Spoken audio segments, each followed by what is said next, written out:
So hello everyone, welcome to focal IAS and ये series है target 140 plus batch RO prelims exam के लिए, जिसमें अभी हम 25,000 पीवाईक्यू की श्रृंखला डिस्कस कर रहे हैं। और भी जो चीज़ें हैं वो आप हमारी पिछली जो स्ट्रैटेजी वीडियो में देख सकते हो कि सीरीज़ के तहत क्या क्या है और इस सीरीज़ में होने क्या वाला है। ठीक है, अभी हमारा जो मुद्दा चल रहा है वो पीवाईक्यू डिस्कशन का चल रहा है। पिछली वीडियो में हमने स्टार्ट किया था जो आपके पल्लव डायनेस्टी, चालुक्य डायनेस्टी और जो चोल डायनेस्टी हैं, यानी चोल जो लेटर चोल वाले हैं, चोल डायनेस्टी, इनको डिस्कस किया था। बट कुछ पार्ट पे आने के बाद वीडियो में थोड़ी सी दिक्कत आ गई थी, आवाज़ में थोड़ी सी आवाज़ सही नहीं आ रही थी। तो जहाँ से वीडियो गड़बड़ हुई है वहीं से आज हम टेकअप कर रहे हैं। जो चीज़ें हो गई 10-15 मिनट की वीडियो सही है उतना देखिए, उसके बाद से आप उसको छोड़ दीजिएगा, यहाँ से आप लोग कंटिन्यू कर सकते हो। ठीक है, तो बिना एक क्षण गवाए आइए स्टार्ट करते हैं विद मत्त विलास प्रहसन। जो पहला क्वेश्चन है वहाँ से स्टार्ट करते हैं, हम टेकअप करना चालू करते हैं। तो ये एक बहुत फेमस बुक है, क्या नाम है इसका? मत्त विलास प्रहसन।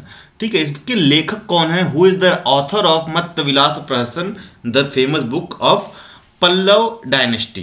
ठीक है, तो ये जो मत्त विलास प्रहसन है, इसके जो लेखक हैं बहुत ही फेमस पल्लव किंग महेंद्र वर्मन है। द ऑथर ऑफ दिस मत्त विलास प्रहसन इज महेंद्र वर्मन। अब पिछली वीडियो देखोगे तो महेंद्र वर्मन के बारे में हमने डिटेल में बताया है कि how he is related with, कैसे ये संबंधित हैं जो चालुक्य किंग वतापी के हैं पुलकेशिन द्वितीय के साथ। ठीक है, कैसे ये कंटेम्प्रेरी हैं, ये चालुक्य डायनेस्टी का एरिया है और यहाँ की कैपिटल है बदामी या वतापी। वतापी आज के प्रेजेंट डे कर्नाटक में है या बदामी। ठीक है, ये आपकी पल्लव डायनेस्टी है और इनकी कैपिटल है कांचीपुरम। और ये बेसिकली 7th सेंचुरी की बात चल रही है अभी। ठीक है, कांचीपुरम यानी 630 से लेके 670 तक की बातें हम इसमें डिस्कस करेंगे। और यहीं पे एक कंटेम्प्रेरी डायनेस्टी नॉर्थ में कन्नौज में रूल कर रही है, जिसको वर्धन डायनेस्टी कह रहे हैं हम, वर्धन डायनेस्टी। ठीक है, थोड़ी सी हिस्ट्री भी हम देखते हुए चलेंगे। ठीक है, तो यहाँ पे देखिए कि ये जो महेंद्र वर्मन है ये कंटेम्प्रेरी हैं वतापी चालुक्यन किंग जो है पुलकेशिन द्वितीय के, और कंटेम्प्रेरी हैं हर्षवर्धन के। ठीक है, अब थोड़ी सी स्टोरी फॉर्म फिर से मैं बिल्डअप करने की कोशिश करूँगा ताकि आप लोग कनेक्ट कर पाओ। ठीक है, तो यहाँ पे एक मैप ड्रॉ करते हैं थोड़ा बड़ा ताकि समझ में आए। राइट, तो ये जो चालुक्य किंग पुलकेशिन 2 है, यहीं से स्टार्ट करते हैं। ठीक है, अब पूछेगा बदामी के चालुक्यों का फाउंडर कौन है, तो पुलकेशिन 1 है, ये याद रखना। कौन फाउंडर है? पुलकेशिन 1। ठीक है, इसी में तीसरी चौथी पीढ़ी है पुलकेशिन 2 और ये सबसे प्रतापी राजा हैं। He is the most popular king of the Badami Chalukya dynasty. ठीक है, बदामी चालुक्य डायनेस्टी, पुलकेशिन 2। इस पुलकेशिन 2 के एक जो है कोड पोएट हैं जिनका नाम है रवि कीर्ति। क्या नाम है? रवि कीर्ति। क्लियर है? और ये एक जैन संत हैं, जैन सेंट हैं। ठीक है, जैन संत हैं और इनके कोड को एडॉर्न करते हैं, इनके कोर्ट में रहते हैं। ठीक है, तो ये एक जो है इयोलॉजी यानी प्रशस्ति, जो प्रशंसा लिखते हैं, मेगुत्ती जैन टेम्पल है एक, उसकी दीवालों पे, और ये एक इंस्क्रिप्शन है। ठीक है, इंस्क्रिप्शन है, अभिलेख है मेगुत्ती जैन टेम्पल की दीवालों को, इसी को हम कहते हैं अइहोल इंस्क्रिप्शन। अइहोल जो है जगह है कर्नाटक में, इसी इंस्क्रिप्शन को हम अइहोल इंस्क्रिप्शन कहते हैं। और ये बहुत ही इंपॉर्टेंट इंस्क्रिप्शन है इन तीनों डायनेस्टीज़ के बारे में जानने का।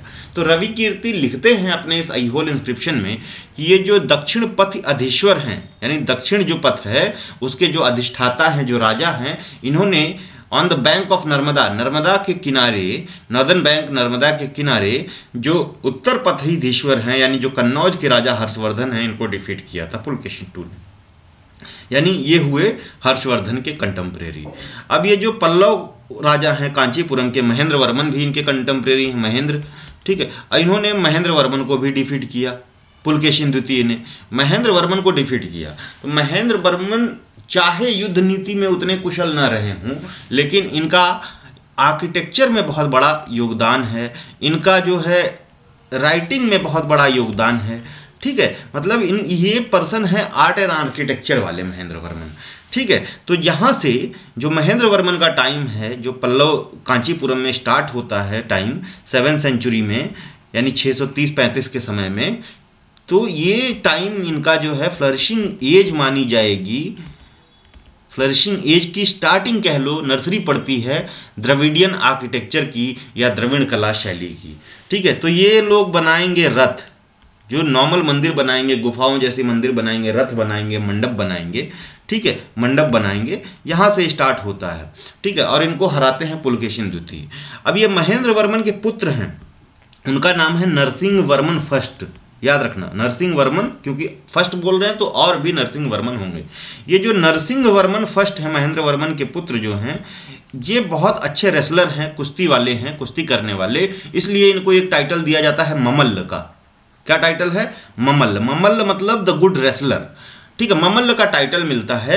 और ये भी जो है मंदिर वगैरह खूब बनवाते हैं, और इनके जो उपलब्धि है, ये 7 रथ मंदिर जो बनवाते हैं, ठीक है, 7 रथ टेम्पल जो बनवाते हैं, इसके लिए इनको जाना जाता है। ठीक है, और इन्हीं के नाम पे जो महाबलीपुरम है, initially it was Mamallapuram, Mamallapuram, इन्हीं के नाम पे इस शहर का नाम भी पड़ता है। ठीक है, तो नरसिंह वर्मन, तो Mahendra Varman 4 style of temple architecture, यहाँ से जो टेम्पल आर्किटेक्चर इस समय के जो हैं, उनको 4 भागों में डिवाइड किया जाता है, जो पल्लव टेम्पल आर्किटेक्चर है।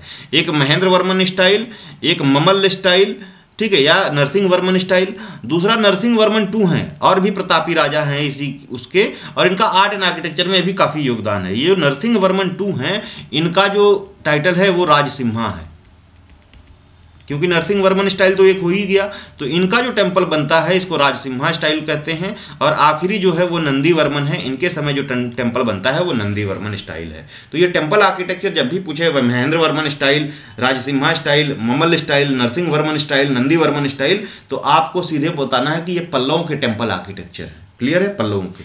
अब ये जो चालुक्य हैं, चालुक्य भी टेम्पल बनवाएंगे, ठीक है, लेकिन ये वाले चालुक्य टेम्पल नहीं बनवाएंगे। अब ये जो चालुक्य यहाँ से जब थोड़ा सा डिक्लाइन होंगे, तो यहीं पे एक छोटी सी और डायनेस्टी बनेगी चालुक्यों की, इनको बोला जाएगा चालुक्य ऑफ कल्याणी। ठीक है, और इन्हीं के भाई भतीजे हैं जो उड़ीसा के सदर्न पार्ट में, जिनको बोला जाएगा चालुक्य ऑफ वेंगी, वेंगी के चालुक्य। ठीक है, वेंगी के। ठीक है, तो इनको सबको देखेंगे। वेंगी के चालुक्य की बहुत ज़्यादा इंपॉर्टेंस नहीं है, ये चोलों के साथ इनका कोलैबोरेशन हो जाता है, जो लेटर चोलाज आएंगे इनका कोलैबोरेशन हो जाएगा, तो उसको चोल चालुक्य डायनेस्टी हम बोलेंगे उस समय तक। ठीक है, तो आप देखिए, पूछ लेगा कि हर्षवर्धन का सदन कंटेम्प्रेरी किंग कौन था, तो पुलकेशिन द्वितीय था, और महेंद्र वर्मन था, और नरसिंह वर्मन फर्स्ट था। इतना याद रखोगे। अब जो याद करें हम, कि हमने जब हर्षवर्धन को पढ़ा, तो हमने कहा कि हर्षवर्धन के कोर्ट में एक चाइनीज ट्रेवलर आया था, चाइनीज बुद्धिस्ट ट्रेवलर आया था, और उसका नाम भी एच से है, इसको हम ह्यून सांग कहते हैं। और ये ह्यून सांग पूरी इंडिया घूमता है, इवन ही विजिटेड कांचीपुरम, पल्लवों की जो कैपिटल है, विजिटेड कांचीपुरम।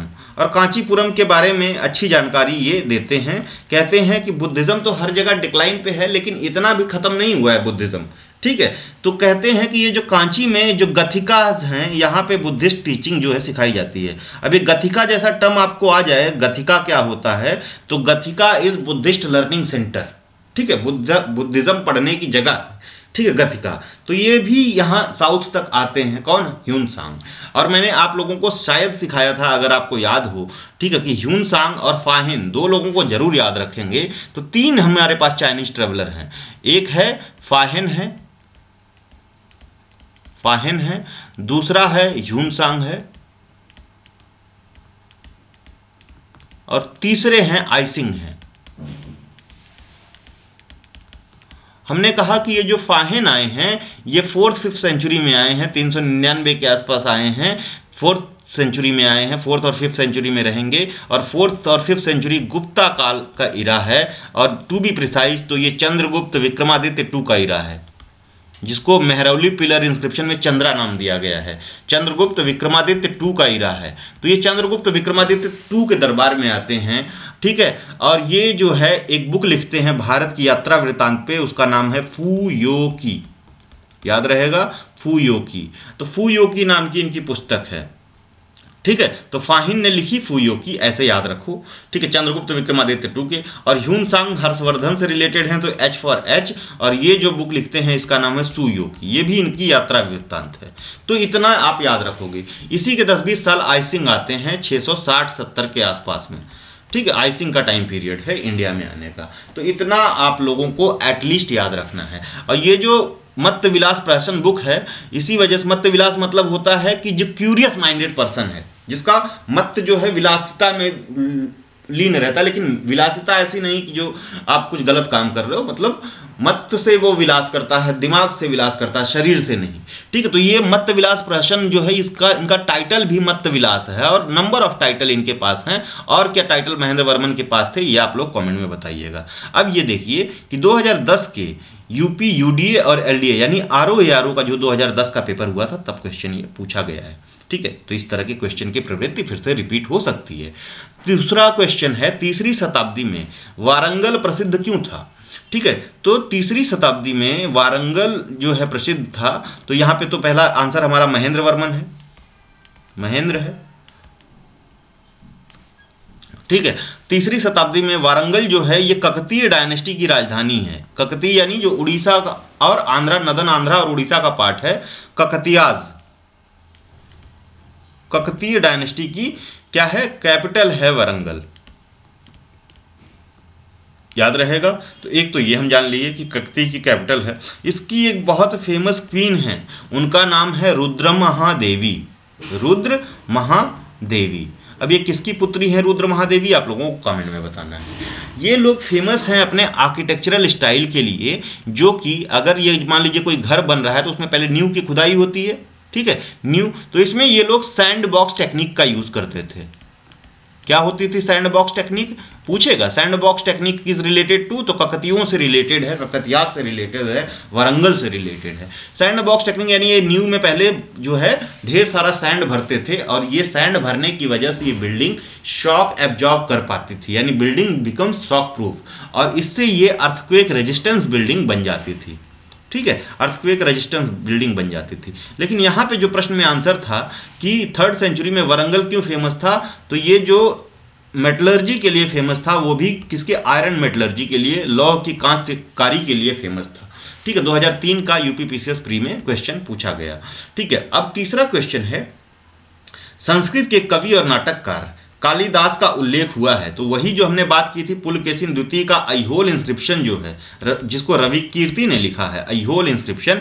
इसमें जो है ऐहोल इंस्क्रिप्शन में, ऐहोले बोलते हैं, ऐहोले इंस्क्रिप्शन या ऐहोले जो वो है अभिलेख है, इसमें इनका वर्णन हमको मिलता है, अभिलेख में किसका, कालिदास का। ठीक है, ध्यान रहेगा, ऐहोले इंस्क्रिप्शन।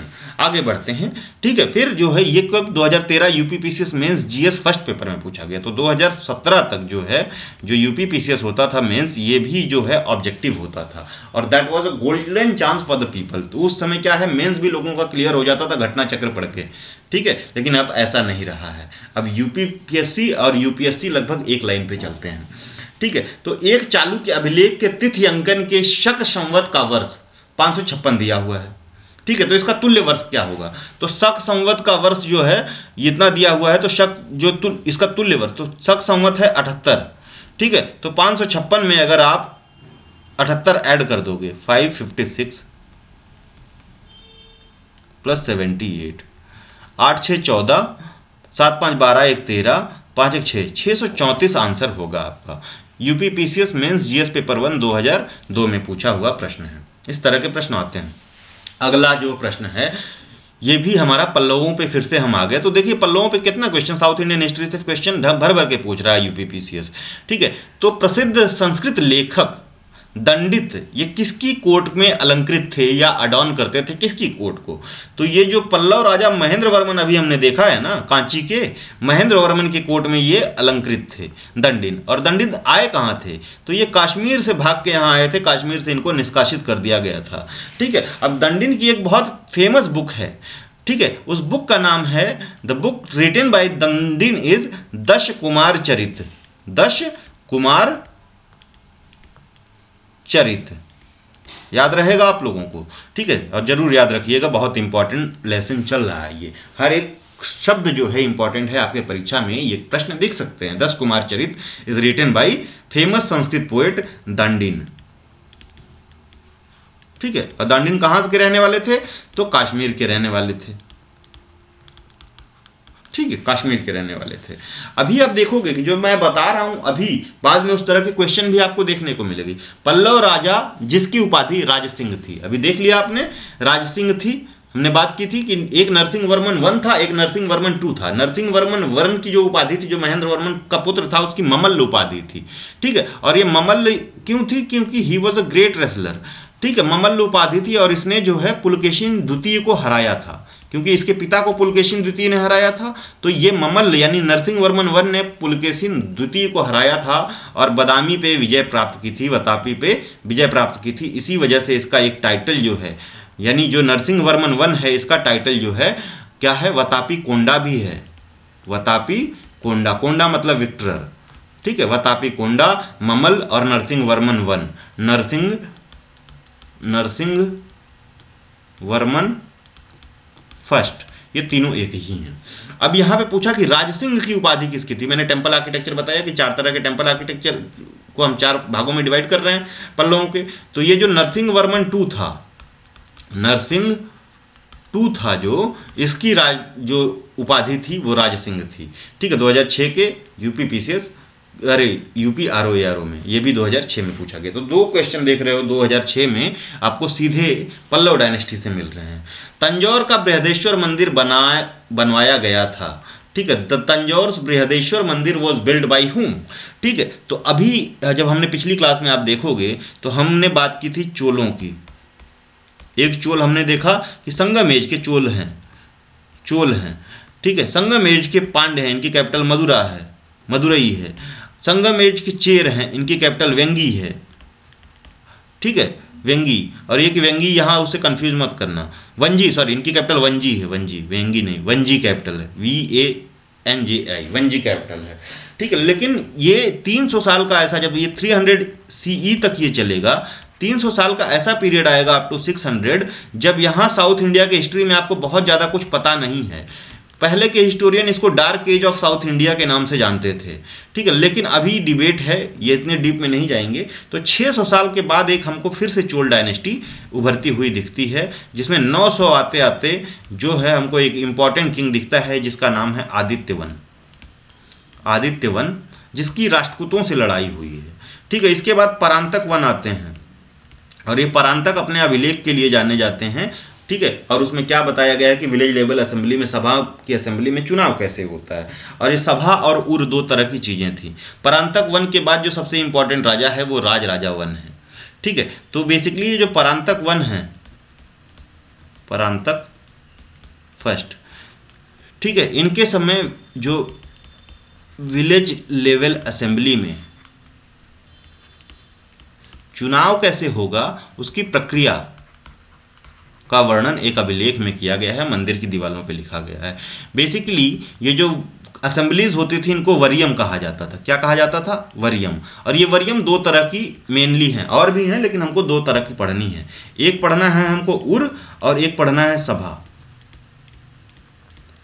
ठीक है, सभा। और ये उर और सभा, उर क्या है? तो उर जो है ये वेल्लाला क्लास पीजेंट्स की असेंबली है, यानी किसानों की असेंबली है, पीजेंट्स की। और इनको क्या बोला जाता था?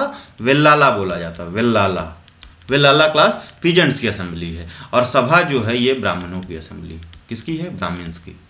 अब ब्राह्मण्स की असेंबली क्यों है? क्योंकि ब्राह्मण्स को लैंड ग्रांट फ्री में दिया जाता था बिना किसी टैक्स के। ठीक है, तो इसी सभा में जो है इलेक्शन का प्रोसेस क्या है, इसका सारा डिटेल जो है ये दिया गया है ये परांतक वन के इंस्क्रिप्शन में। अब मेरा जो क्वेश्चन आप लोगों से है, ये परांतक वन का जो इंस्क्रिप्शन है, इस इंस्क्रिप्शन का क्या नाम है जिसमें ये विलेज लेवल असेंबली में इलेक्शन की प्रक्रिया वर्णित है। ठीक है, तो वरियम मतलब पता है, उर मतलब पता है, सभा मतलब पता है, ये सारी चीज़ें आप लोग जानिएगा। अब ये परांतक वन के बाद जो सबसे प्रसिद्ध राजा है वो हैं अपने राजा प्रथम और राजा फर्स्ट। ठीक है, इनका टाइम पीरियड कहीं जगह तक 1014, कई जगह तक 15 तक चला है। ठीक है, 1014-15 तक। इसके बाद इनके पुत्र का टाइम पीरियड आएगा। ठीक है, तो यही है कि पल्लव राज ये तंजौर का बृहदेश्वर मंदिर किसने बनवाया था, तो इसी राजराजा प्रथम ने बनवाया था। ठीक है, तो ये बृहदेश्वर मंदिर, तंजौर इज द कैपिटल, ये जो चोल हैं इनकी कैपिटल तंजौर है। मेरा क्वेश्चन है कि संगम जो चोल हैं इनकी कैपिटल क्या थी, संगम चोलों की कैपिटल क्या थी, चोलास की कैपिटल का नाम आप लोग कमेंट में बताइएगा। मैं कमेंट में बताने के लिए इसलिए कह रहा हूं कि ताकि आप लोगों की उत्सुकता बनी रहे संगम चोल की। अब ये जो इनका कैपिटल तंजौर है और तंजौर मॉडर्न डे तमिलनाडु में है। कहाँ पे है, तमिलनाडु में। तो ये बृहदेश्वर का शिव मंदिर किसने बनवाया, तो राजराजा प्रथम ने बनवाया। अब राजराजा प्रथम की थोड़ी सी उपलब्धियों के बारे में बात करते हैं, ये उपलब्धियों की वजह से ही तो लोग मंदिर बनवाते हैं। तो ये जो राजराजा प्रथम थे इन्होंने ये कुछ एरिया जीता, इस एरिया को जीता। इनका अच्छा संबंध जो है चेरों के साथ था, मैट्रिमोनियल अलायंस। वेंगी के जो चालुक्य हैं इनके साथ मैट्रिमोनियल अलायंसेस थे। ठीक है, तो ये राजराजा की एक्सटेंडेड वो है। ये आपका श्रीलंका है, तो श्रीलंका का नॉर्दर्न पार्ट जिसको हम अनुराधापुर बोल रहे हैं, क्या अनुराधापुरम, इसको जीत लिया। सिर्फ आधा श्रीलंका को, नॉर्दर्न पार्ट को, पूरा श्रीलंका नहीं जीता हुआ है। ठीक है, तो ये राजराजा की उपलब्धियां हैं। तो राजराजा क्या करेंगे, इसी उपलब्धि में तंजौर में एक शिव मंदिर, भव्य शिव मंदिर बनवाएंगे, शिव मंदिर बनवाएंगे, शिव टेम्पल बनवाएंगे। ठीक है, अब ये शिव मंदिर जो है ये तंजौर का बृहदेश्वर शिव मंदिर है, बृहद ईश्वर शिव मंदिर है। यानी चोल किसके उपासक थे, क्वेश्चन अगर पूछ लिया तो चोल जो है ये शैवाइट थे, शिव के उपासक थे, याद रहेगा। बृहदेश्वर मंदिर बनवाते हैं और बृहदेश्वर मंदिर का दूसरा जो नाम है वो है राजेश्वर टेम्पल, यानी राजराजा के ईश्वर का टेम्पल है ना, राजराजेश्वर टेम्पल। और ये पहला टेम्पल, हमने बात की थी कि पल्लवों के समय जो है द्रविडियन आर्किटेक्चर का स्टार्ट होता है, चालुक्यों के समय द्रविडियन आर्किटेक्चर का स्टार्ट होता है, लेकिन ये अपने जब शिखर पे पहुंचता है, जिसको हम ट्रू द्रविडियन टेम्पल आर्किटेक्चर कह सकते हैं, ये जो है चोलों के समय में बनके आपको दिखेगा। तो ये बृहदेश्वर का शिव मंदिर is the first example and the very beautiful example of a complete Dravidian temple architecture. ये जो बृहदेश्वर शिव टेम्पल है या राजराजेश्वर शिव का मंदिर है, ये पहला और संपूर्ण उदाहरण है द्रविडियन मंदिर स्थापत्य कला का, याद रहेगा ये चीज। ठीक है, राजराजेश्वर या बृहदेश्वर मंदिर राजराजा वन ने बनवाया, इन्हीं के पुत्र जो है राजेंद्र वन होंगे। इसी मंदिर में जो नंदी की मूर्ति है, ठीक है, जो मंडप के बाहर जनरली होती है, तो मंदिर में अभी क्या क्या होता है वो हम देखेंगे। ये आपकी गर्भगृह है, ठीक है, इसके बाहर मंडप है, मंडप के बाहर एक मूर्ति होती है, उसके बाद गोपुरम यानी गेटवे होता है। तो ये सिस्टम है पूरा गेटवे, यानी हमारे जो साउथ द्रविडियन टेम्पल आर्किटेक्चर है इसमें आपको बाउंड्री वॉल देखने को मिलेगी, बाउंड्री वॉल देखने को मिलेगी। क्लियर है, ठीक है। तो ये जो नंदी की मूर्ति है, यहाँ पे जो नंदी बैठे हुए हैं, ये विश्व की सबसे बड़ी नंदी की प्रतिमा है, सबसे बड़ी नंदी की प्रतिमा है, इतना याद रखना। आगे चलते हैं, ठीक है। तो राजराजेश्वर हमने देख लिया, ये और राजराजा देख लिया। आगे बढ़ते हैं, यहीं पे अब इनके पुत्र की बात करते हैं। 1014 के बाद जो टाइम पीरियड आएगा वो आएगा राजेंद्र प्रथम का, राजेंद्र प्रथम का और राजेंद्र फर्स्ट का, राजेंद्र फर्स्ट का। अब ये राजेंद्र फर्स्ट ने क्या किया कि जो एक्सपेंशन है इनके पिताजी का राजेंद्र वन, राजराजा वन का, उसी को और आगे ले जाएंगे। तो ये पूरा एरिया तो इनके पास आ ही गया, ठीक है। साथ में ये जो श्रीलंका है, जो इनके पिताजी ने नॉर्दर्न पार्ट जीता था, ये पूरा का पूरा श्रीलंका कैप्चर कर लेंगे। यहाँ पे जितने भी छोटे मोटे एटॉल वगैरह हैं, आइलैंड्स हैं, उनको कैप्चर करेंगे। ये आइलैंड कैप्चर करेंगे। जावा और सुमात्रा का जो आइलैंड है इसको कैप्चर करेंगे। इसके पीछे रीजन दिया गया है कि ये श्री विजय एम्पायर है, इस एम्पायर का नाम है श्री विजय एम्पायर, ठीक है। और ये क्या है, ये बुद्धिस्ट हैं, बुद्धिस्ट हैं। और यहां का जो कंबोडिया वाला एम्पायर है ये शैवाइट एम्पायर है, ठीक है, शैवाइट एम्पायर है कंबोडिया का, ठीक है। तो ये एक रीजन दिया जाता है कि ये जावा सुमात्रा को कैप्चर करना एक रिलीजियस रीजन दिया जाता है कि हाँ रिलीजियस ग्राउंड पे कैप्चर किया था।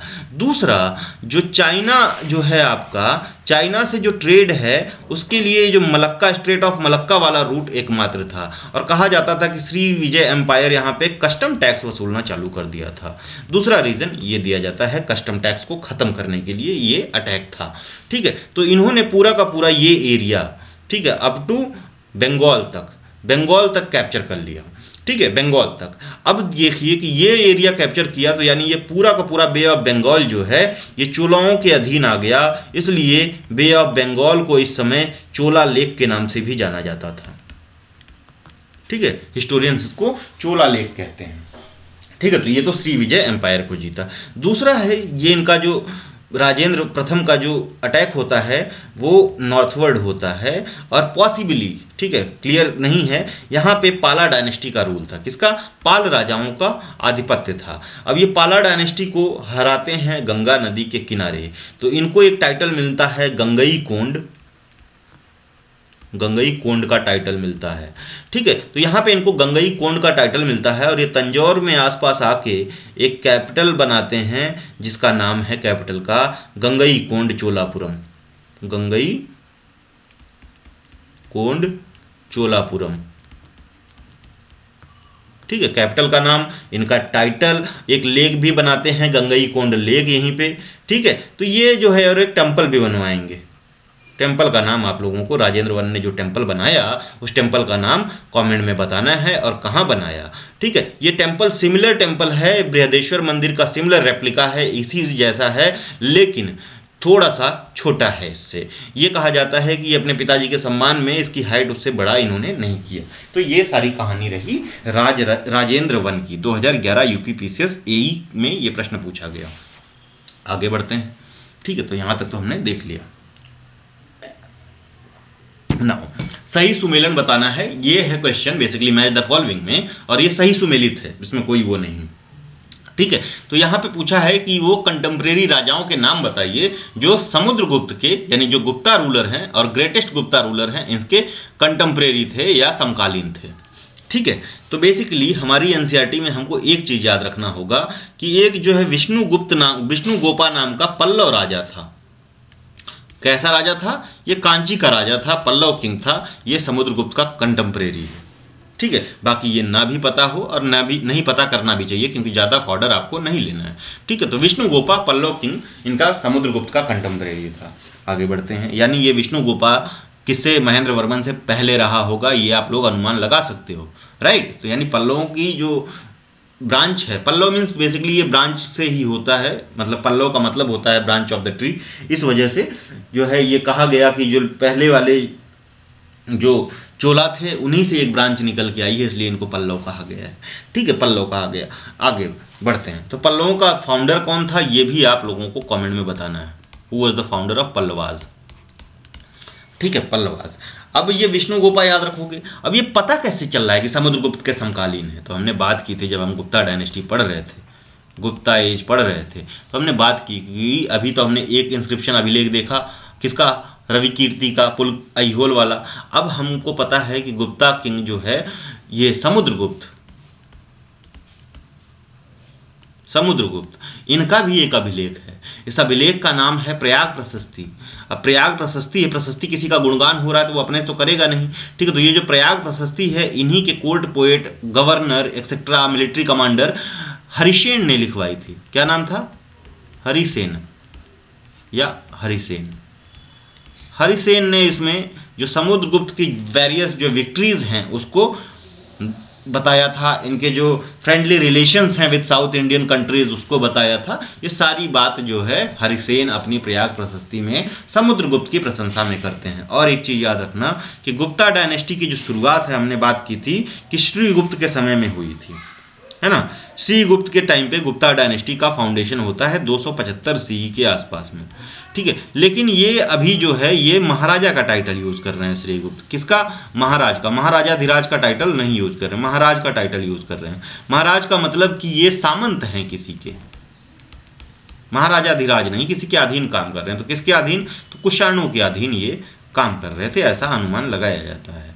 ठीक है, जो श्रीगुप्त के बाद हमारे पास देखने को मिलते हैं घटोत्कच। घटोत्कच के बाद जो पहला जो है इंडिपेंडेंट किंग गुप्ताओं में मिलता है, पहला इंडिपेंडेंट किंग वो हैं हमारे इंडिपेंडेंट किंग, वो हैं चंद्रगुप्त प्रथम, चंद्रगुप्त फर्स्ट। अब ये जो चंद्रगुप्त फर्स्ट है इनका टाइम पीरियड स्टार्ट होता है 319 बीस से। 319 20 से, और इसी को गुप्ता एज की शुरुआत भी मानी जाती है। तो गुप्ता इरा 319 या 20, आप जो भी देगा वो सेलेक्ट कर लीजिएगा। गुप्ता ये रियल फाउंडर माने जाते हैं गुप्ता एम्पायर के। एम्पायर मतलब राज्य है ना, जिसके इंडिपेंडेंट राज्य, ठीक है। तो पहले जो रियल फाउंडर हैं वो चंद्रगुप्त, लेकिन चंद्रगुप्त ऐसा कुछ नहीं करते हैं। तो चंद्रगुप्त का ना तो कोई पर्सनल सिक्का है, कोई कॉइन नहीं है, ठीक है, होगा भी तो नहीं मिला है, ना तो कोई इंस्क्रिप्शन है। तो पहला इंस्क्रिप्शन जारी करने वाला इंसान हमारे पास है समुद्रगुप्त, ये याद रखना। क्लियर है, समुद्रगुप्त है। दूसरा है, अब ये पूछा है, बहुत सिंपल सा क्वेश्चन है, करेक्ट मैच बताना है। तो जो डायनेस्टीज हैं यानी राजवंश है, उनकी कैपिटल्स को मैच कराना। तो पल्लवों की हमने देख ली कि पल्लवास की कैपिटल कांचीपुरम है, राइट। पल्लवास की कैपिटल क्या है, कांचीपुरम है, ठीक है। मदुरा जो है, ये जो है मदुरई पांड्यों की कैपिटल है, पांड्य राजाओं की। ये बाद में थोड़ी जो है 1000 के आसपास, 1000 सीई के आसपास ये देवगिरी का किंगडम है, जो बाद में दौलताबाद बनेगा। देवगिरी इस दौलताबाद, और ये किसका, ये यादव राजाओं का किंगडम है, यादवाज का। और इनको हराएगा कौन, तो इनको हराएगा 1300 के आसपास, जो देवगिरी के यादव हैं इनको फाइनली हराएगा कौन, अलाउद्दीन खिलजी, अलाउद्दीन खिलजी। और वरंगल का हमने बात की, तो ये ककतियाज का कैपिटल है वरंगल, ये हमने देख लिया है। आगे बढ़ते हैं। अच्छा, ठीक है, तो इतना हमने प्रश्न देखा। आगे, मंदसौर प्रशस्ति उपलब्धियों का विवरण प्रस्तुत करता है। The Mandsaur inscription describe the achievement of, तो ये कुमारगुप्त वन का अचीवमेंट डिस्क्राइब करता है, मंदसौर का इंस्क्रिप्शन, याद रहेगा। और मंदसौर जो है वो मध्य प्रदेश में है। कहाँ पे है, मध्य प्रदेश, ठीक है। तो किसने लिखवाया होगा, तो ये बताइए कि ये मंदसौर इंस्क्रिप्शन किसके ऑर्डर पे लिखा गया था, ये आप लोगों को कमेंट में बताना है। उपलब्धियों का विवरण तो कुमारगुप्त प्रथम का कर रहा है, 2021 आरओ मेंस में पूछा गया। आफ्टर शक विजय, ठीक है, के संदर्भ में सबसे प्रबल प्रमाण नरेश की रजत मुद्राएं हैं, ठीक है। तो रजत मुद्राएं जो हैं वो चंद्रगुप्त विक्रमादित्य 2 ने चलाई थी, सिल्वर कॉइन्स, ठीक है। तो यही ऑप्शन होगा, चंद्रगुप्त विक्रमादित्य 2, ठीक है। तो शकों पे विजय इन्होंने ही प्राप्त की, ठीक है, इसलिए इनका एक टाइटल शकरी भी है। क्या टाइटल है, शकरी, ठीक है। शकों पे विजय प्राप्त की, ठीक है। और इसी समय हम कह रहे हैं कि ये जो वेस्टर्न रोमन एम्पायर है ये कोलैप्स कर जाता है, यानी ये जो लॉन्ग डिस्टेंस ट्रेड है विद वेस्टर्न रोमन एम्पायर ये डिस्टॉर्टेड हो जाती है इंडिया में। यानी इंडिया में क्या हो रहा है, तो ये जो वेस्टर्न रोमन एम्पायर से है, ये लोग गोल्ड के बदले यहाँ से सामान ले जाते थे, तो गोल्ड आना कम हो गया। यानी स्टेट एक्सचेकर के पास बहुत गोल्ड नहीं होगा, 10-20-30 साल लगेंगे, लेकिन ये गोल्ड कहीं ना कहीं कम होता हुआ दिखेगा। ईस्टर्न रोमन एम्पायर है, लेकिन यहाँ भी बहुत कॉन्फ्लिक्ट चल रहा है, ठीक है। यहाँ से थोड़ा बहुत ट्रेड है, लेकिन अब लॉन्ग डिस्टेंस ट्रेड उतना फ्लरिश नहीं कर रहा है।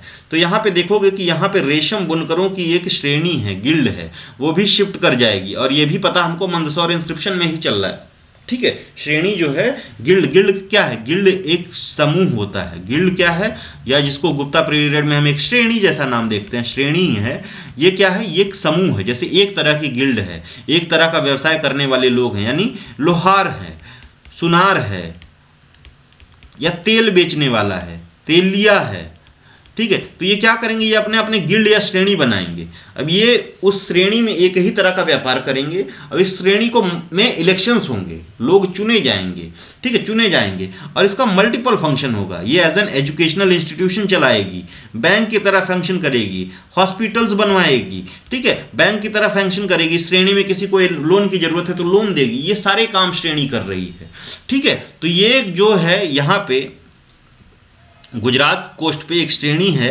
ठीक है, जो रेशम बुनकरों की श्रेणी है वो मूव कर जाएगी मध्य प्रदेश की तरफ, क्योंकि ट्रेड जो है डिक्लाइन कर रहा है। अब यहाँ पे ट्रेड में फायदा नहीं है। और ये हमको बता रहा है मंदसौर का इंस्क्रिप्शन, ठीक है, मंदसौर का इंस्क्रिप्शन बता रहा है, ठीक है। तो ये जो आप देख रहे हो कि इसी समय जो शकों को हरा रहे हैं चंद्रगुप्त विक्रमादित्य 2, ठीक है, चंद्रगुप्त विक्रमादित्य 2 जो है द ग्रेटेस्ट गुप्ता रूलर, ये जो शकों को हरा रहे हैं, तो हराने के बाद देखोगे कि क्या है इसके उपलक्ष्य में, ठीक है, ये कहते हैं कि उपलक्ष्य में जो है सिल्वर कॉइन जारी कर रहे हैं, सिल्वर कॉइन जारी कर रहे हैं, लेकिन ऐसा नहीं है, ठीक है। इसी समय की अगर आप गोल्ड की जो कॉइन्स देखोगे तो समुद्रगुप्त के समय जो गोल्ड के कॉइन थे वो बहुत प्योर थे, लेकिन चंद्रगुप्त विक्रमादित्य के टाइम के जो गोल्ड के कॉइन हैं उनमें इम्प्योरिटी झलकती है। कैसे हैं, थोड़ी इम्प्योर हैं, ठीक है, और because of the declining condition of the economy, ठीक है, अर्थव्यवस्था का गिरता हुआ जो रूप हमको समझ में आता है इन सिक्कों से, ठीक है, सिक्कों से, और ये जो यही वजह रही होगी कि इनको चांदी के सिक्के चलाने पड़े। तो पहला राजा जिसने चांदी के सिक्के चलाए, ये भी एक क्वेश्चन बन सकता है। तो चंद्रगुप्त विक्रमादित्य 2 हैं, 2022 यूपीपीसीएस प्री में प्रश्न पूछा गया।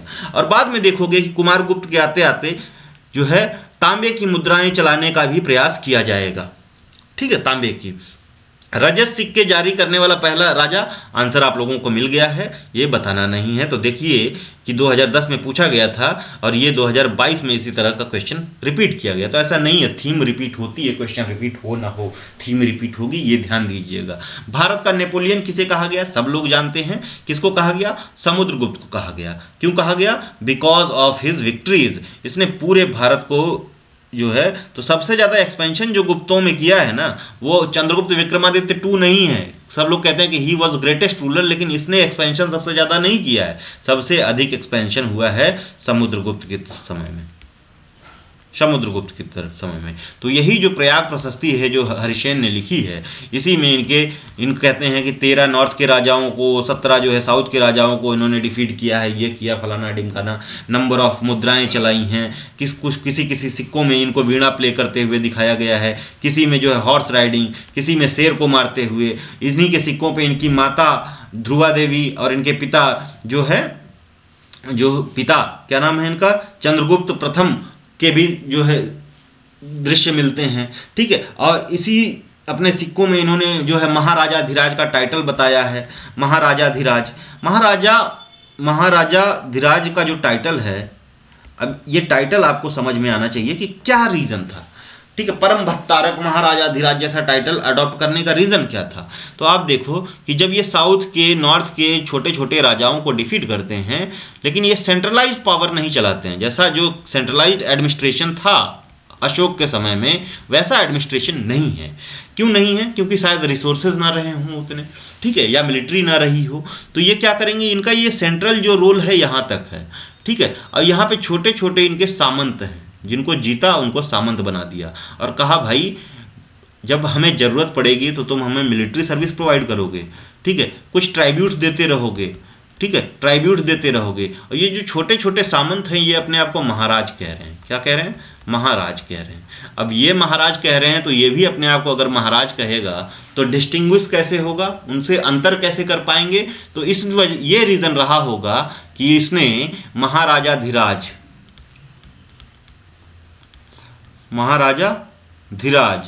परम भत्तारक जैसे टाइटल अडॉप्ट किए।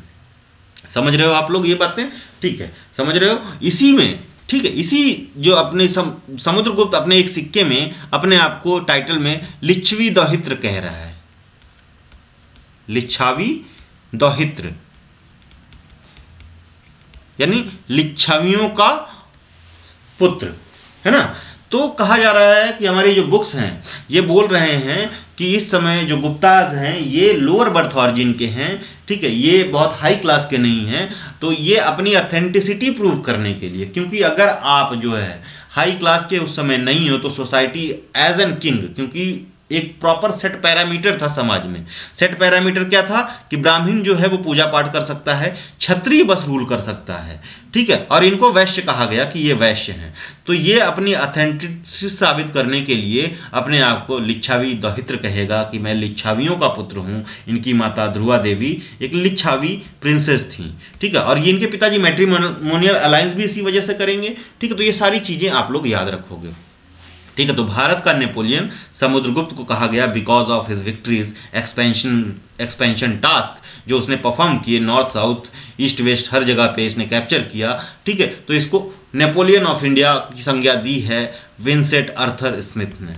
किसने दी है? तो ये भी क्वेश्चन बन सकता है, विंसेंट आर्थर स्मिथ, जिसको शॉर्ट में वीए स्मिथ के नाम से हम जानते हैं। 2009 यूपी लोअर पीसीएस में प्रश्न पूछा गया। अच्छा, शक विजेता किसको कहा जाता है? तो कुमारगुप्त वन को, ठीक है, कुमारगुप्त वन को, ठीक है। तो शक विजेता चंद्रगुप्त भी हैं, कुमारगुप्त भी हैं, ठीक है। हुणों के ऊपर विजय प्राप्त जो की है वो स्कंदगुप्त ने की है, ये याद रखना। हुणों के ऊपर जो विजय प्राप्त की है वो स्कंदगुप्त ने की है। और ये हुणों का ही एक देखिए, दो रीजन माना जाता है गुप्तास का डिक्लाइन का। एक गुप्तास के डिक्लाइन का कि सोसाइटी में बहुत रिजिडिटी थी, दो गोल्डन एज माना जाता है, लेकिन बहुत सी खामियां भी है, रिजिडिटी थी एक तो ये रीजन। दूसरा जो है ये फॉरेन अटैक्स बहुत फ्रीक्वेंट हो गए थे, हुणों का अटैक, ठीक है। तीसरा रीजन की स्टेट ऑफ इकोनॉमी जो थी, स्टेट ऑफ इकोनॉमी वो डिक्लाइन पे थी। चौथा रीजन मानेंगे कि कैपेबल रूलर नहीं थे, कैपेबल रूलर नहीं थे, जैसे कि समुद्रगुप्त था, जैसे कि चंद्रगुप्त विक्रमादित्य सेकंड था, इस तरह के रूलर्स नहीं थे। तो ये कुछ कारण हैं जो गुप्तों का डिक्लाइन हुआ, ठीक है। अच्छा, गुप्त शासक जिसने हुणों पर विजय प्राप्त की, ये है स्कंदगुप्त, ठीक है। आप देख लीजिएगा कब कहाँ पूछा गया है, और रिपीटेबिलिटी आप खुद देखोगे, ठीक है। गुप्त स्वर्ण मुद्रा को कहा जाता था, तो गुप्ता 2017 के यूपीपीसीएस आरओ में, यूपीपीएससी आरओ में पूछा गया है मेंस में प्रश्न, तो इनको दिनार कहा जाता था। क्या कहा जाता था? दिनार, ठीक है। और सिल्वर कॉइन को रुपया कहा जाता था। गुप्त अभिलेखों में दिनार जिसका वाचक है, ठीक है, वो क्या है? गोल्ड कॉइन्स है, गोल्ड कॉइन्स है, ठीक है। 2017 फिर 2006 में देखिए क्वेश्चन है, फिर 17 में पूछा हुआ है। सती प्रथा का प्रथम जो है एपिग्राफिक अभिलेखी साक्ष्य कहाँ से मिला है? इंडिया में, ठीक है। तो सती प्रथा तो हम बहुत पहले से सुनते आ रहे हैं, लेकिन पहला लिखा हुआ साक्ष्य हमको मध्य प्रदेश की में ईरान का एक इंस्क्रिप्शन है, ईरान इंस्क्रिप्शन, ईरान अभिलेख है, ठीक है, यहाँ से मिल रहा है। क्वेश्चन मेरा आप लोगों से है कि ये ईरान इंस्क्रिप्शन किसका है, किसने लिखवाया है, कौन से गुप्ता शासक ने लिखवाया है, ठीक है। 2010 यूपीपीसीएस मेंस में 437-38 ईस्वी के मंदसौर अभिलेख में एक भव्य सूर्य मंदिर के निर्माण का उल्लेख मिलता है। The Mandsaur inscription of 437-38 mention the construction of grand sun temple, ठीक है। तो कौन जो है ये बनवाते हैं? जो गिल्ड्स हैं, किसके गिल्ड्स हैं? रेशम के, ठीक है, जो सिल्क वीवर्स की गिल्ड हैं ये बनवाते हैं। अभी मैंने बात की है कि इसी मंदसौर के इंस्क्रिप्शन में बताया गया है कि ये गिल्ड जो है शिफ्ट कर गई है, ठीक है, शिफ्ट कर गई, यानी स्टेट ऑफ इकोनॉमी डिक्लाइन होती हुई दिख रही है, ठीक है। और ये जो है किसने बनवाया था? मंदसौर, तो कुमारगुप्त वन का जो है प्रशस्ति है। तो मंदसौर का इंस्क्रिप्शन किसका है? कुमारगुप्त फर्स्ट, याद रहेगा, फर्स्ट। गुप्त शासक जिसने हुणों पर विजय प्राप्त की, फिर से स्कंदगुप्त। सारनाथ की भूमि, देखिए फिर से रिपीट हुआ है, सारनाथ की भूमि स्पर्श मुद्रा वाली बुद्ध की प्रतिमा कालांकित है, ठीक है, कालांकित है। डेट किसके समय की है, किसके समय की ये बुद्ध की प्रतिमा है, ये आप लोगों को कमेंट में बताना है। भूमि स्पर्श वाली मुद्रा, ठीक है, सारनाथ की, तो गुप्ता पीरियड की ही है, ये आप लोग याद रखना, गुप्ता पीरियड की 2010 में पूछा हुआ प्रश्न है, ठीक है। बेसिकली जो स्कल्पचर है गुप्ता पीरियड में बहुत ज़्यादा तो नहीं, ठीक है। स्कल्पचर मौर्यन पीरियड में आपको दिखेगा, पोस्ट मौर्यन पीरियड में सबसे ज़्यादा स्कल्पचर दिखेगा, स्कल्पचर डेवलप होते हुए दिखेगा, लेकिन गुप्ता पीरियड में स्कल्पचर डिक्लाइन होता हुआ दिखेगा। लेकिन सारनाथ की भूमि स्पर्श मुद्रा प्लस बिहार का सुल्तानगंज बुद्धा, ये कुछ स्कल्पचर्स हैं, ठीक है। और ये भूमि स्पर्श मुद्रा क्या प्रदर्शित करती है ये भी जानना जरूरी है, ठीक है। तो यहीं पे थोड़ा सा डिस्कशन करते हुए आगे बढ़ते हैं, ठीक है। देखिए मैंने पहले सोचा था कि बहुत जल्दी जल्दी करेंगे, लेकिन समझाने के चक्कर में थोड़ा समय लग रहा है, ठीक है, क्योंकि समझाएंगे नहीं तो ये पीवाईक्यू करने का कोई मतलब नहीं है, आप एक भी प्रश्न हल नहीं कर पाओगे या रिलेट नहीं कर पाओगे, ठीक है। थीम कैसे कवर हो रही, कैसे क्या हो रहा है, ये सारी चीज़ें हमको रिलेट करके पढ़ना, राइट।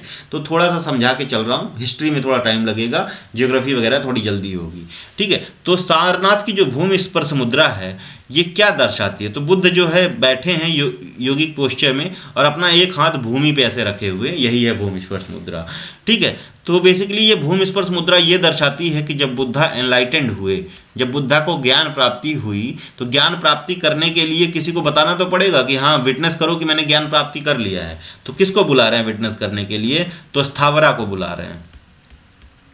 स्थावरा कौन है? गॉडेस पृथ्वी है, पृथ्वी है, ठीक है। कि ये बुला रहे हैं कि सुनो स्थावरा, देखो मैंने जो है अज्ञान रूपी असुर मारा, जो असुर है उसको, अज्ञान रूपी जो असुर है मारा पे विजय प्राप्त कर ली है, उसको विटनेस करवा रहे हैं स्थावरा देवी को, ठीक है, उसको हरा दिया है और मैंने ज्ञान की प्राप्ति की है, यही भूमि स्पर्श मुद्रा दर्शाता है, ठीक है। प्राचीन भारत में वह वंश जिसके शासनकाल को स्वर्ण युग कहा जाता है, तो obviously it is Gupta age, termed age golden age of India, क्यों कहा गया Gupta age golden age of India? Because of इसी एज में, गुप्ता एज में आप देखोगे कि रिवाइवलिज्म हो रहा है। किस चीज का रिवाइवलिज्म हो रहा है? ठीक है, ब्राह्मणिज्म का, हिंदुइज्म का नहीं, हिंदुइज्म जैसा कुछ अभी आया नहीं, ब्राह्मणिज्म का, वैदिक कल्ट का, वैदिक कल्ट का, क्योंकि इससे पहले जो प्रोमिनेंट रिलीजन, जो जिसको डायनेस्टीज, जिसको रूलिंग क्लास सपोर्ट कर रहा था, वो बुद्धिज़्म था, और यहाँ पे हमको बुद्धिज़्म का डिक्लाइन देखने को मिलेगा। यही एज है जब आप देखोगे कि क्या हो रहा है, जब संस्कृत का रिवाइवलिज्म हो रहा है, तो यहाँ पे जो भी बुक्स लिखी जाएंगी ज़्यादातर वो संस्कृत में लिखी जाएंगी। ठीक है, यही एज है जब आपको नंबर ऑफ धर्मशास्त्रास लिखे जाएंगे, वेद भी इसी समय में लिखे जाएंगे। ठीक है, वेद भी इसी समय में लिखे जाएंगे। तो ये बहुत इंपॉर्टेंट एज है, लेकिन इसकी कुछ खामियां भी हैं। सोसाइटी में फिर से एक डिवीज़न बनता हुआ दिखेगा। ठीक है, 4 वर्ण जो है क्लियरली डिफाइन होंगे, उनका ये काम है, इनका ये काम है। तो ये सारी चीज़ें इस समय देखने को मिलेगी। ठीक है, तो ये है भाग और बलि के अंतर्गत आने वाले राजस्व हैं। ठीक, सॉरी, राजस्व यहीं बता दिया गया है। द रेवेन्यू इंक्लूड अंडर भाग एंड बलि। ठीक है, तो राजस्व के सोर्स हैं, सोर्स ऑफ रेवेन्यू है, 1993 में पूछा, लेकिन यहाँ पे भाग और बलि मैं थोड़ा सा एक्सप्लेन कर दे रहा हूँ आप लोगों को। ठीक है, तो इससे ये पता चलता है कि गुप्ता एज में जो टैक्स सिस्टम है उसको भी हमको जानना है, और कौन कौन से टैक्सेस थे। ठीक है, कौन कौन से टैक्सेस थे 1993 में पूछा है, तो अभी भी ये प्रश्न पूछा जा सकता है। ठीक है, what were the major taxes impose during Gupta period. ठीक है, तो यहीं पे थोड़ा सा डिस्कस करते हुए आगे बढ़ेंगे। कहाँ गया भाई पेन का पॉइंटर? इधर है। ओके, तो भाग इज द शेयर ना, टर्म से जारी है। तो शेयर जो प्रोडक्शन में है, जो किसान जो या जो ट्रेडर्स हैं, जो उनका प्रोडक्शन हो रहा है, जो लोहार कुछ चीज़ बना रहा है, तो उसके प्रोडक्शन में जो शेयर है वो शेयर जो है राजा का होगा, ये भाग होगा। ठीक है, तो दिस इज प्रॉपर टैक्स। और ये टैक्स जो है काइंड और कैश दोनों में दिया जा सकता था। बलि क्या है? बलि जो है ये बेसिकली गिफ्ट है, किसके लिए? राजा के लिए। जो ऋग्वैदिक पीरियड में ये वॉलंटरी होती है कि आप देना चाहते हो दो, नहीं देना चाहते हो नहीं दो। लेटर वैदिक पीरियड से ये जो बलि है ये मैंडेटरी हो गई कि आपको राजा को इतना गिफ्ट देना ही देना है। ठीक है, समझ रहे हो? ठीक है, अधोलिखित में गुप्तकालीन स्वर्ण मुद्रा है। ठीक है, अधोलिखित में गुप्तकालीन स्वर्ण मुद्रा है, तो ये गलत पड़ गया है। ठीक है, ये जो है दिनार है, ऑप्शन दिनार होगा। 1992 में पीसीएस प्री में पूछा गया।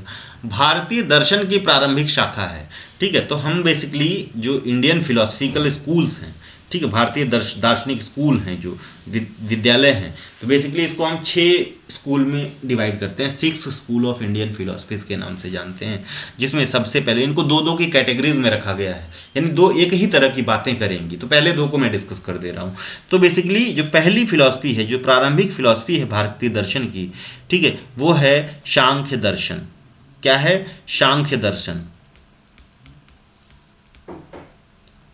सांख्य दर्शन,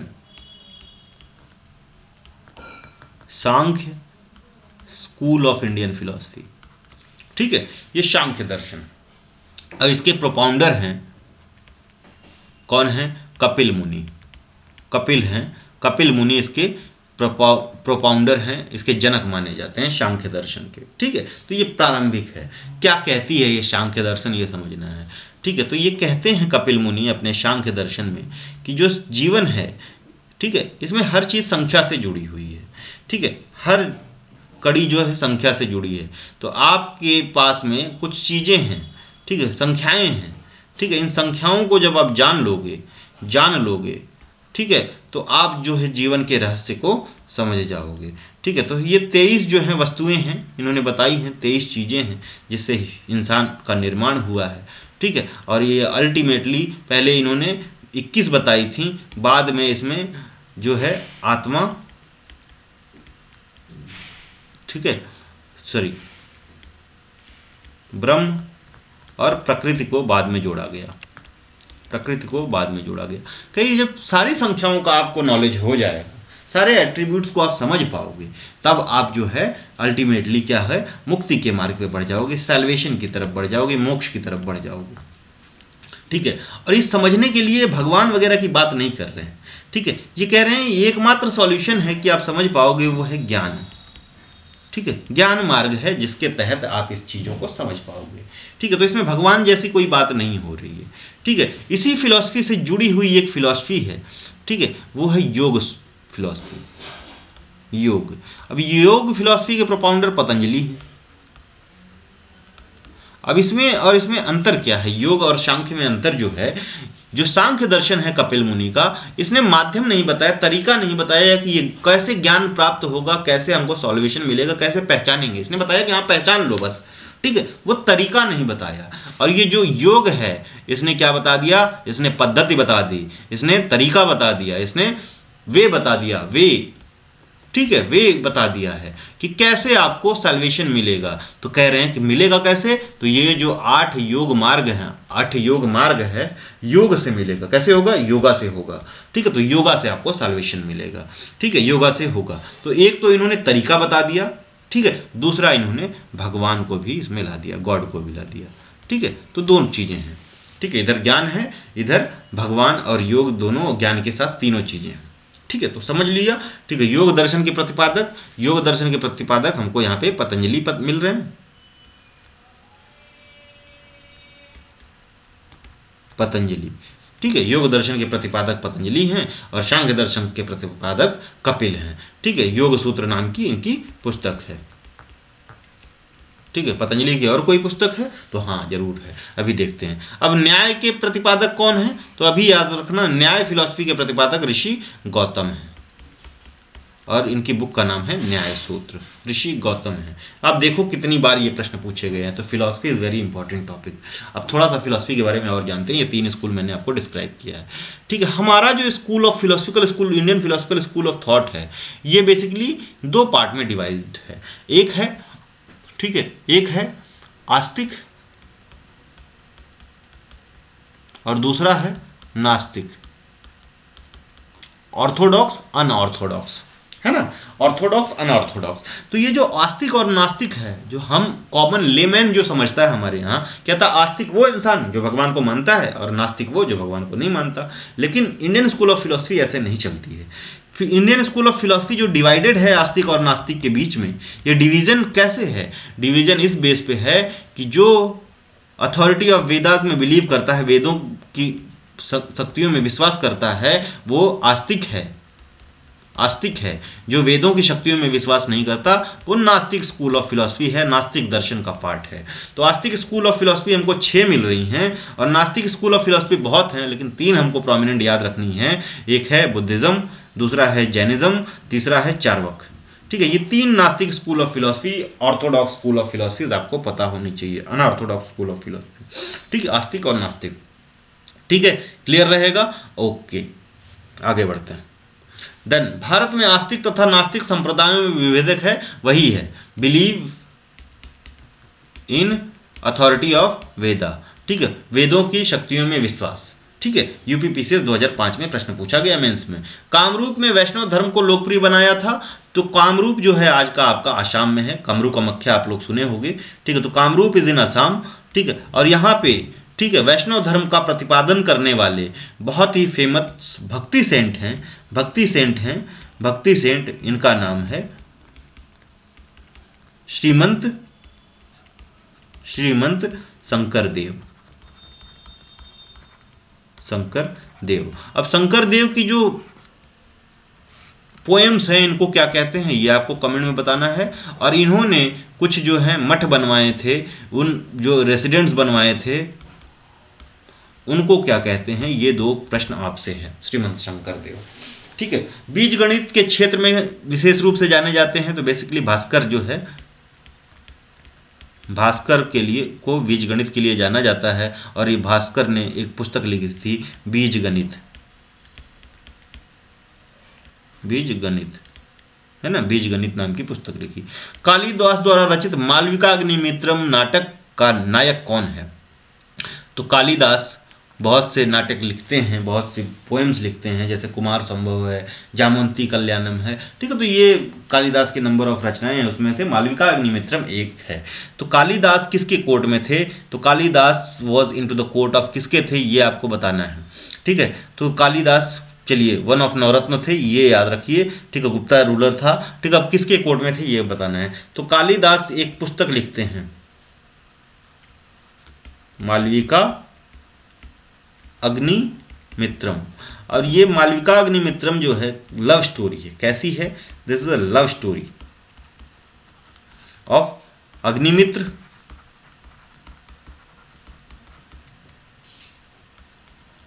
और मालविका की।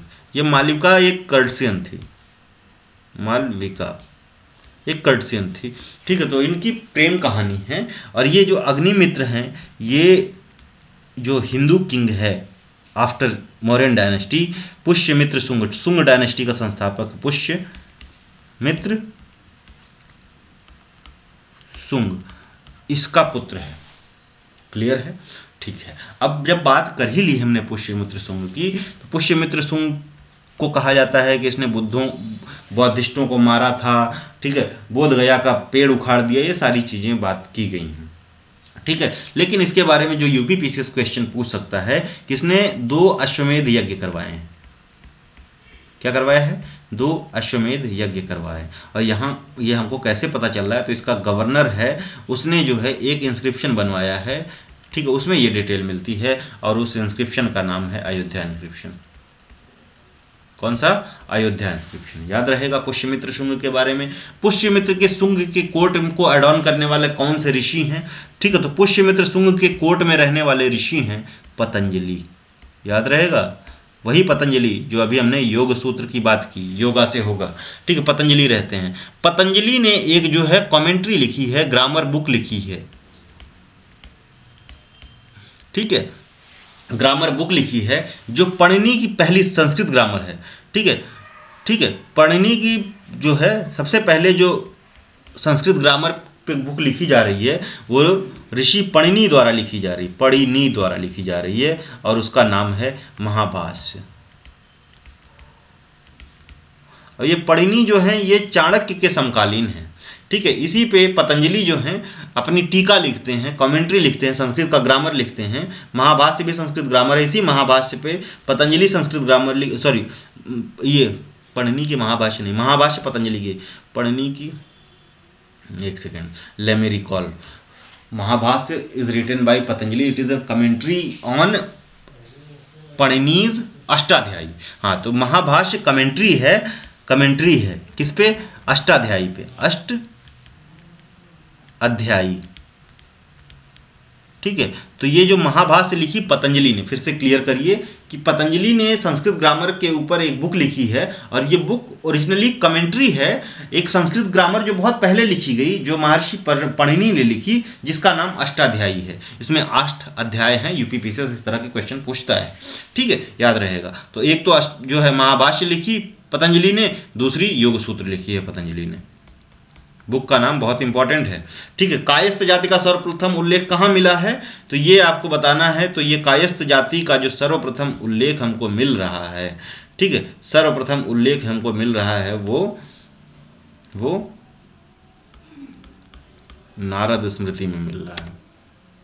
दासमुक्ति से जो उसका जो दासमुक्ति से के अनुष्ठान का विधान सर्वप्रथम किया गया है, ये भी नारद स्मृति में किया गया है, ठीक है। तो ये याद रखना, ये दोनों यूपी। पंडवर्धन भुक्ति अवस्थित थी, ठीक। भुक्ति जो गुप्ता पीरियड में जो भुक्ति क्या होता था? तो भुक्ति एक जो है यूनिट है, ठीक है। तो भुक्ति जो है जिला यानी डिस्ट्रिक्ट लेवल की एक यूनिट है, ठीक है, डिस्ट्रिक्ट लेवल की एक यूनिट है। तो इससे आपको जो हायरार्की है स्टेट की, डिस्ट्रिक्ट की, उससे नीचे लेवल की, उससे नीचे लेवल की, ये भी आपको याद रखना है। और कहाँ से लेके? तो मौर्यन से लेके लास्ट तक ये आपको हायरार्की मेंटेन करके रखनी है। तो पंडवर्धन भुक्ति ये नॉर्दर्न बंगाल में थी, ठीक है। टफ प्रश्न है ये, टफ प्रश्न है, नॉर्दर्न बंगाल में। गुप्त काल में उत्तर भारतीय व्यापार संचालित कहाँ से होता था? तो गुप्ता पीरियड में जो नॉर्थ इंडियन व्यापार है, यहाँ का जो भी सामान जाता था वो यहाँ से होके जाता था, और इस पोर्ट का नाम था ताम्रलिप्ति, ताम्रलिप्ति,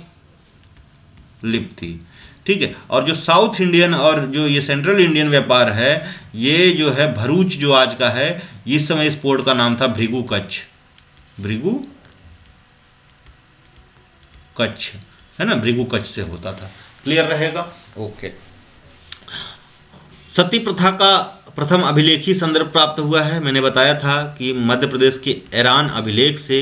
अब यही प्रश्न आपसे है कि ये ईरान अभिलेख किसने लिखवाया था फूड सेफ्टी ऑफिसर के एग्जाम में, ये 2013 में पूछा गया है। कुमार गुप्त वन के मंदसौर अभिलेख में श्रेणी का उल्लेख है, तो अब ये तो बार बार देखा कितनी बार रिपीट हो रहा है, तो ये सिल्क वीवर्स की श्रेणी है, रेशम बुनकरों की श्रेणी का उल्लेख है। ठीक है, चांदी के सिक्के जारी करने वाला प्रथम गुप्त शासक ऑब्वियसली चंद्रगुप्त विक्रमादित्य टू। ठीक है, समुद्रगुप्त के प्रयाग प्रशस्ति वाले स्तंभ पर किसका लेख मिलता है, तो ये इंपॉर्टेंट क्वेश्चन आ गया। ये आपको समझना है कि जो समुद्रगुप्त का प्रयाग प्रशस्ति है जिसको हरिसेन ने लिखा,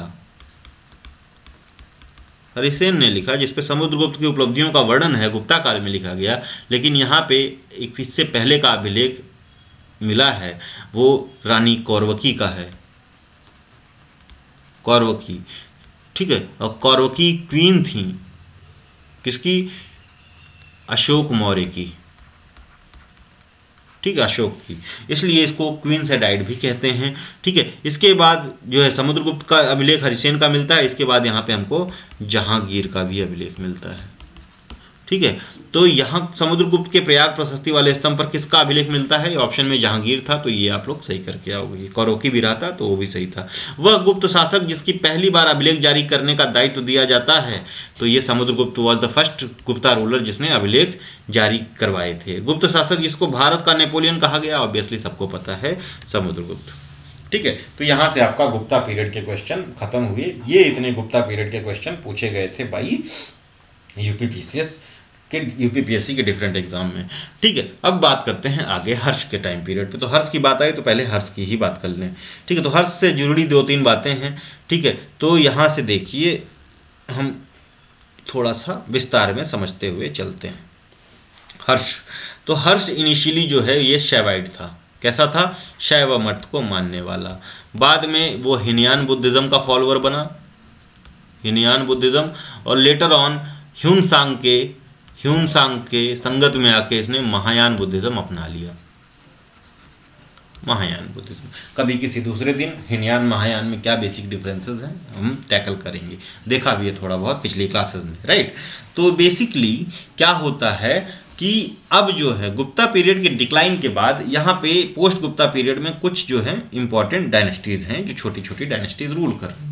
कन्नौज जो है आप देखोगे कि मौर्यन पीरियड में ये वाला रीजन प्रोमिनेंट था, यानी पाटलिपुत्र वाला रीजन, लेकिन यहाँ पे दिक्कत जो थी कि ये वाला पोर्शन एडमिनिस्ट्रेटिवली मैनेज नहीं हो पाता था। ठीक है, ये वाला फ्रंटियर जो है नॉर्थ वेस्टर्न फ्रंटियर ये कमजोर पड़ जाता था क्योंकि दूर पड़ता था। दूसरा जो प्रॉब्लम था यहाँ पे, वो प्रॉब्लम ये था कि यहाँ पे फ्लड सिचुएशन बिहार में बहुत ज़्यादा है। आप देखोगे गुप्ता पीरियड में कैपिटल जो है वो प्रयाग भी शिफ्ट हुई है, तो गुप्ताओं की कैपिटल प्रयाग और जो है पाटलिपुत्र दोनों थी। ठीक है, लेकिन प्रयाग में भी ये सिचुएशन थोड़ा प्रिवेल कर रही है फ्लड वाली। ठीक है, और सारी चीज़ें। ठीक है, तो सबसे जो बढ़िया एरिया मिल रहा है वो कन्नौज मिल रहा है, जिससे चारों दिशाओं में साउथ नॉर्थ ईस्ट वेस्ट चारों दिशाओं में नज़र रखी जा सकती है। तो कन्नौज जो है वो सेंट्रल स्ट्रगल पॉइंट बन चुका है डिफरेंट डायनेस्टी का आफ्टर डिसइंटीग्रेशन ऑफ गुप्ताज। ठीक है, गुप्ताओं के डिसइंटीग्रेशन के बाद लेटर गुप्ताज थोड़ा बहुत सर्वाइव कर रहे हैं, ऐसा नहीं है। ठीक है, लेटर गुप्ताज में तो डिसइंटीग्रेशन ऑफ गुप्ताज का, तो हमको कुछ इंपॉर्टेंट डायनेस्टीज पहले यहाँ पे मार्क करनी है। तो यहाँ एक जो है डायनेस्टी है, यहाँ पे एक राज्य है गौड़ राज्य बंगाल में।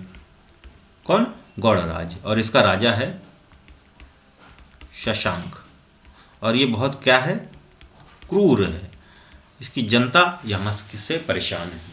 ठीक है, यहाँ पे एक है कन्नौज में रूल कर रहे मौखारी राजा, बस बेसिक समझना है, ज़्यादा नहीं समझना है। और ये मौखारी का जो कैपिटल है वो है क्या, कन्नौज, है ना। तो सबसे पावरफुल कौन है अभी, मौखारी है।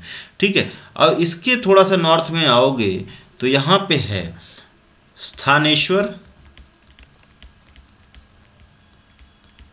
या थानेश्वर। थानेश्वर यहाँ पे जो डायनेस्टी है ये पुष्यभूति डायनेस्टी है। कौन सी डायनेस्टी है, पुष्यभूति डायनेस्टी है। और ये जो स्थानेश्वर या थानेश्वर है ये आपका आज का कुरुक्षेत्र है। ठीक है, कुरुक्षेत्र है। अब इतना समझ लीजिए, यहाँ पे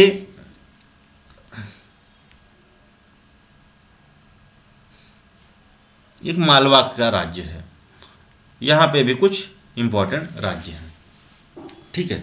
तो बेसिकली क्या करेगा ये मालवा का किंग और ये जो गौड़ राजा शशांक हैं, इनकी बहुत बड़ी नज़र है कि हमको कन्नौज मिल जाए, ठीक है, कन्नौज मिल जाए, तो कन्नौज मिल जाए। लेकिन अभी ये बहुत पावरफुल है, और यहाँ पे जो ये पुष्यभूति ही फाउंडर था पुष्यभूति डायनेस्टी का, अगर ये पूछ लिया तो याद रखना। यहाँ पे जो ये इस समय राजा हैं, यानी हर्षवर्धन और राज्यवर्धन और राजश्री के जो पिताजी हैं, ठीक है, ये अपनी बेटी राजश्री की शादी किससे कर देते हैं, इस जो है मौखारी किंग से, ग्रहवर्मन से, ठीक है। तो ग्रहवर्मन से शादी हो जाएगी, किसकी, राजश्री की, और राजश्री बहन है किसकी, हर्षवर्धन की और राज्यवर्धन की, राइट। राजश्री की शादी हो जाएगी, यानी राजश्री की शादी कन्नौज में हो गई मौखारी राजा ग्रहवर्मन से। अब जो है ये गौड़ा राजा शशांक और ये जो है यहाँ मालवा का किंग, इनकी काफ़ी नज़र है कि हमको ये वाला रीजन यानी कन्नौज हमारा हो। तो ये क्या करेंगे, ये they will make an attack on Kannauj, और ये ग्रहवर्मन को मार देंगे। अब जो है राजश्री जो है वो भग जाएगी विंध्य की पहाड़ियों में, ये लोग यहाँ पे रूल कर रहे हैं। तो यहाँ पे इनका भाई जो है रेस्क्यू करने के लिए आएगा राजश्री को, राज्यवर्धन, वो भी मारा जाएगा। फाइनली जो है हर्षवर्धन जो है मूव करेंगे टूवर्ड्स कन्नौज, और वो या तो भगा देते हैं, ये क्लियर नहीं है, या तो शशांक को भगा देते हैं या मार देते हैं, ठीक है। तो ये वाला एरिया हर्षवर्धन का अब पूरा हो गया, यानी जो पुष्यभूति डायनेस्टी का थानेश्वर था प्लस जो आपका कन्नौज है इसकी बहन का, उसके साथ मिलकर रूल कर रहा है, ये पूरा का पूरा एरिया अब हर्षवर्धन के पास हो गया। और यहीं से स्टार्ट होती है वर्धन डायनेस्टी, वर्धन डायनेस्टी,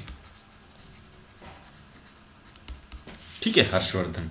तो हर्षवर्धन की डायनेस्टी कैसे स्टार्ट हुई ये हमने देख लिया, ठीक है, पॉलिटिकल सिनेरियो क्या था। और हर्षवर्धन के डेथ के बाद इसका कोई वारिस सच नहीं रहता, ठीक है। तो ये डायनेस्टी फिर डिक्लाइन कर जाएगी, फिर डिक्लाइन कर जाएगी।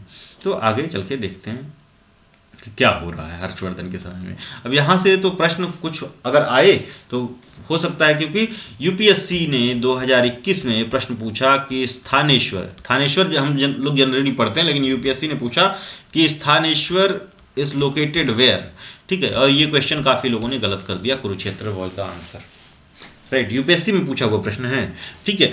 यूपीएससी में पूछा कि चंदेलों का फाउंडर कौन है, काफ़ी लोगों ने गलत किया, नानुक वॉज द आंसर, ठीक है। तो founder of dynasty is very important, जैसे पुष्यभूति डायनेस्टी का फाउंडर पुष्यभूति है, ठीक है, पुष्यभूति है, ये याद रखना। और यही पुष्यभूति डायनेस्टी मौखरीज डायनेस्टी के साथ मिक्स होकर वर्धन डायनेस्टी का निर्माण करती है, जो कन्नौज पे रूल करती है अंडर हर्षवर्धन, ये भी याद रखना, ठीक है। तो हर्षवर्धन पे आते हैं सीधे, हर्षवर्धन के कुछ योगदान। तो हर्षवर्धन जो है ये बेसिकली बहुत टैलेंटेड आदमी है, टैलेंटेड आदमी है, ठीक है। और इसकी जो कैपिटल है ये कन्नौज है, क्या है, कन्नौज है।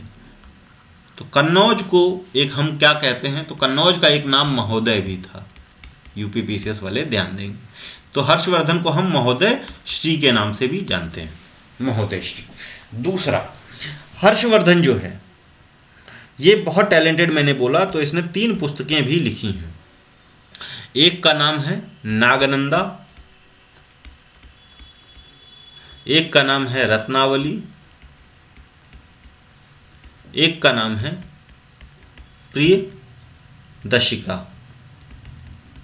ठीक है। तो ये 3 पुस्तकें लिखी भाई साहब ने, ठीक है। इन्हीं के कोर्ट में इनके कोर्ट पोएट और ब्राह्मण हैं बाण भट्ट, इन्होंने बायोग्राफी लिखी, ठीक है। एक होता है ऑटोबायोग्राफी, आत्मकथा, एक होती कथा, बायोग्राफी। तो हर्षवर्धन की बायोग्राफी लिखी जिसका नाम है हर्षचरित, हर्षचरित, ठीक है। हर्षवर्धन ने अपने आप लिखा होता तो ऑटोबायोग्राफी हो जाती, लेकिन ये बाण भट्ट ने लिखा है तो बायोग्राफी है, ठीक है। हर्षचरित, हर्षचरित लिखी। दूसरी बुक लिखते हैं ये कादम्बरी, कादम्बरी, ठीक है। तो 2 बुक लिखी बाण भट्ट ने, क्लियर है। बाण भट्ट और हर्षवर्धन मिला के 5 पुस्तकें हो गई, ठीक है। और ये बाण भट्ट ने हर्षचरित में किस मौर्यकालीन शासक का उल्लेख किया था? तो यही बृहद्रथ का किया था। यूपीपीएससी जीआईसी 2021 के पेपर में क्वेश्चन पूछा गया। हर्षवर्धन हमने कहा कि पहले शैवाइट था, बाद में हिनयान बुद्धिज्म में कन्वर्ट हुआ। ठीक है, हिनयान में, शैवाइट से हिनयान में, उसके बाद अंडर द इन्फ्लुएंस ऑफ कौन?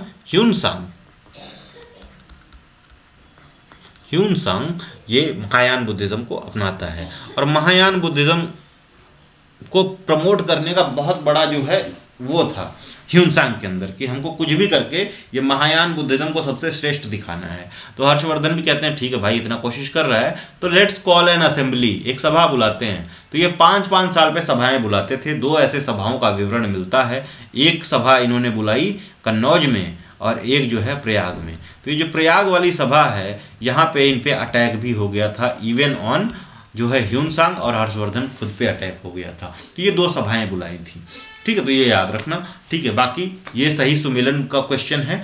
ठीक है, विदेशी यात्री, भारत में यात्रा का भ्रमण, तो हमको पता है कि फाहियान जो है, फाहिन, ये गुप्ता पीरियड में आया, बार बार हमने देखा है। तो गुप्ता पीरियड सबसे पहला, सबसे कम यही मिल रहा है, तो ये ऑप्शन सही होगा। ठीक है, ह्यून-सांग हर्षवर्धन के टाइम पे आया। हर्षवर्धन का 447 के आसपास का पीरियड है, 429 से 645 जो 443 का पीरियड है, तो 629 से 645 का ह्यून-सांग का पीरियड है। आइसिंग मैंने बोला था उससे 10-20 साल बाद आया, तो ये आइसिंग का पीरियड है। अल मसूदी नाम से ही लग रहा है कि हाँ ये मिडाइवल इंडिया की कोई बात हो रही है, तो 915 से 916। ठीक है, कब क्वेश्चन पूछा गया? देखिए 2021 यूपीपीसी आरओ प्री में क्वेश्चन पूछा गया। ठीक है, अगला क्वेश्चन है राजा जिनको जनता द्वारा प्रत्यक्ष चुना गया। अब बात करते हैं भाई, हर्षवर्धन का टाइम पीरियड खत्म हो गया है। ठीक है, कन्नौज फिर से फ्री हो गया है, कन्नौज के ऊपर कोई नहीं है। तो कन्नौज के ऊपर कोई नहीं है तो स्टार्ट होगी क्या स्टार्ट होगा? तो स्टार्ट होगा ट्राइपार्टाइट स्ट्रगल, त्रिपक्षी जंग, युद्ध। ठीक है, तो ट्राइपार्टाइट स्ट्रगल जो स्टार्ट होगी वो कन्नौज को लेके होगी। कन्नौज मेरे पास हो, कन्नौज मेरे पास हो। तो बंगाल में एक डायनेस्टी है जिसको हम कह रहे हैं पाल डायनेस्टी। यहाँ पे एक जो है राजपूत डायनेस्टी है जिसको हम बोल रहे हैं गुर्जर प्रतिहार डायनेस्टी। और यहाँ पे एक डायनेस्टी है जिसको हम कह रहे हैं राष्ट्रकूट डायनेस्टी। ये तीनों डायनेस्टी का जो है एक स्ट्रगल होगा कन्नौज को लेके। तो जैसे ही, ठीक है, तो यहाँ पे जो है ये कन्नौज जो है कुछ दिन के लिए कश्मीर के अधीन भी रहेगा, लेकिन यहाँ पे जो एक डायनेस्टी है इंद्रयुद्ध चक्रयुद्ध डायनेस्टी है। ठीक है, चक्रयुद्ध डायनेस्टी जो है ये पालाओं के अधीन यहाँ पे कुछ दिन रूल करेगी। फिर ये गुर्जर प्रतिहार राजा आएंगे, इनको हरा देंगे। जब इनको हरा देंगे तो ये राष्ट्रकूटों को लगेगा कि ये गुर्जर प्रतिहार अगर यहाँ वो करते हैं तो ये मालवा वाला रीजन इनसिक्योर होगा, तो ये फिर से जाएंगे गुर्जर प्रतिहार पे अटैक करेंगे, गुर्जर प्रतिहार कमजोर होंगे और ये फिर से नीचे चले जाएंगे, राष्ट्रकूट फिर से पाला जाएंगे। ठीक है, तो यही निरंतर चलता रहता है यहाँ पे, ये रहता है। तो यहाँ राजा जिनको जनता द्वारा प्रत्यक्ष चुना गया। तो सोचिए, आफ्टर हमने बात की थी कि हर्षवर्धन ने शशांक को हराया। ठीक है, शशांक की डेथ हुई, क्या हुई, लेकिन after the death of Shashank, पहले भी अनार्की थी इस वाले रीजन में, बाद में भी यहाँ पे जो माहौल है ना वो बहुत अच्छा नहीं है। अनार्की, मारपीट, लूट लाट चल रही है बंगाल में। ठीक है, ये सारा कुछ चल रहा है यहाँ पे। तो इसके लिए हिस्टोरियंस ने या उस समय के हिस्टोरियन ने इसको जो कैसा राज्य बताया है, तो इसको बताया है मत्स्य राज्य या मत्स्य राज। ठीक है, मत्स्य राज मतलब ऐसा राज्य जहाँ पे उपद्रव चल रहा है, अनार्की चल रही है, तो मत्स्य राज का संज्ञा दी है। तो यहाँ की जनता तंग आके क्या करती है, एक पर्सन जो थोड़ा सा इनको एबल लगता है, थोड़ा सा समर्थ लगता है, उसको राजा चुनती है, कहीं चुना हुआ राजा है, इलेक्टेड किंग। ठीक है, तो इसका नाम है गोपाल। क्या नाम है? गोपाल। समय कब था? 750। तो जो यही है, ये इस्टेब्लिशमेंट होता है किस डायनेस्टी का? पाल डायनेस्टी का। ठीक है, तो गोपाल चुना जाता है। आगे देखते हैं गोपाल के बारे में। ठीक है, पाल डायनेस्टी 750 में इस्टेब्लिश हुई, ये आप लोग को पता चल गया अब। ठीक है, तो 750 was the year when Pala dynasty was founded by the people of area Bengal में, और इन्होंने एक इलेक्टेड किंग यहाँ पे अपॉइंट किया जिसका नाम गोपाल है। ठीक है, गोपाल इन 750, पाल डायनेस्टी। ठीक है, पाल डायनेस्टी। ओके, अब ये गोपाल इज वेरी इंपॉर्टेंट। क्यों इंपॉर्टेंट है? कि ये लोग जो हैं ये बुद्धिस्ट हैं। क्या हैं? बुद्धिस्ट हैं। ठीक है, और कौन से बुद्धिस्ट हैं? तो ये तांत्रिक बुद्धिज्म को मान रहे हैं, तांत्रिक बुद्धिज्म को मान रहे हैं। तो तांत्रिक बुद्धिज्म का जन्म जो है इसी उड़ीसा और बंगाल वाले रीजन में हो रहा है, लेकिन यहाँ से ओवर द पीरियड खत्म होके आज ये फ्लरिश कर रहा है तिब्बत वाले रीजन में। ठीक है, और इनकी जो चीफ डीटी हैं वो गॉडेस तारा हैं। ठीक है, तो तिब्बत वाले रीजन में फ्लरिश कर रहा है। ठीक है, इसको वज्रयान भी कहते हैं, वज्रयान। ठीक है, थंडरबोल्ट बुद्धिज्म भी बोलते हैं। ठीक है, तो यहाँ पे ये गोपाल क्या करेगा, बिहार में एक बुद्धिस्ट महाविहार बनाएगा, महाविहार, और जिसका नाम होगा ओदांतपुरी महाविहार। क्या नाम है? ओदांतपुरी। सॉरी, बैटरी शायद जाऊंगी, 1 सेकंड होल्ड करिएगा आप लोग।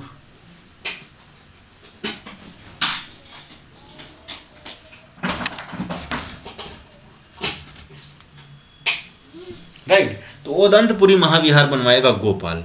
ठीक है, अब गोपाल ने ओदंतपुरी बनवा दिया, तो यहाँ पे समझते जाइएगा आप लोग कि 3 यूनिवर्सिटीज हमको बिहार में दिखेंगी, बुद्धिस्ट महाविहार दिखेंगे। एक है ओदंतपुरी, ठीक है, एक है विक्रमशिला और एक है नालंदा। ठीक है, तो ये तो बना दिया ओदंतपुरी, किसने? गोपाल ने। अब दूसरे इंपॉर्टेंट रूलर आएंगे 900 के आसपास में, इनका नाम है धर्मपाल। धर्मपाल ये 2 यूनिवर्सिटीज बनाएंगे। एक तो भागलपुर में विक्रमशिला महाविहार। ठीक है, तो जो धर्म हैं, अपने धर्म भाई हैं, धर्म, एक जो है भागलपुर में, ठीक है, विक्रमशिला महाविहार। ठीक है, और एक आज के वेस्ट जो बांग्लादेश है, यहाँ पे सोमपुरा महाविहार, सोमपुरा महाविहार। 2 महाविहार बनाएंगे। एक पहले से है, कुमारगुप्त के टाइम पे बनी, गुप्ता रूलर 5th सेंचुरी में, इसका नाम है नालंदा महाविहार।